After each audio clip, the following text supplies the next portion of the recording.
လေရင်ပြန်ကိုပထမဆုံးတီထွင်ခဲ့တဲ့ Wright Brothers ဆိုတာကျွန်တော်တို့နှစ်ယောက်ပါ1903ခုနှစ်ဒီဇင်ဘာလ18ရက်နေ့မှာအမေရိကန်နိုင်ငံမြောက်ကယ်ရိုလိုင်းနာပြည်နယ်ကစ်တီဟော့ကမ်းခြေမှာပထမဆုံးပြန်သားမှုကိုအောင်မြင်စွာလှုပ်ဆောင်နိုင်ခဲ့ပါတယ်။အဲ့ဒီခေတ်ကလူတွေဟာလူသားတွေလေပေါ်ပြန်ထည့်နိုင်ဖို့ဆိုတာမထင်နိုင်ဘူးလို့အခိုင်အမာယုံကြည်ထားကြပါတယ်။ ရိုင်းညီနောင်ကလင်းရင်ပြန်တန်းဖို့စ조사နေတာကိုမြင်တဲ့အခါလူတွေကသူတို့ကိုယူနေသူတွေလို့တတ်မှတ်ပြီးလှောင်ပြောင်ခဲ့ကြပါတယ်အကျဉ်းပေါင်းများစွာလီရင်ကမီဒီပင်ပေါ်ထိုးကျဖျက်ဆီးခဲ့ပါတယ်သူတို့ကိုယ်တိုင်လည်းမကြမကြဒဏ်ရာတွေရခဲ့ပါတယ်။လူတွေဟာ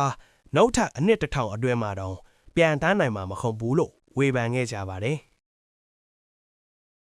နောက်ဆုံးတော့သူတို့နှစ်ယောက်ရဲ့ဇွဲလွန်လဝီရိယတို့နဲ့ကြိုးစားအားထုတ်မှုကြောင့်အောင်မြင်မှုကိုရရှိခဲ့ကြပါတယ်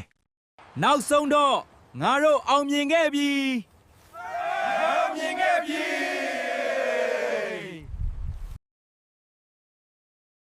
ကျွန်တော်တို့နှစ်ယောက်အခုမြန်မာနိုင်ငံကိုအလဲလာနေတာပါ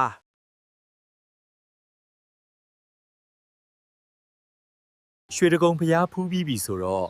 မနှက်ဖြန်မန်းလေးသွားမယ်မန္တလေးမှာမူဟင်းကားတောက်ပြီးပြန်လာတာပါဖြည်းဖြည်းမောင်းပါဆရာကြီး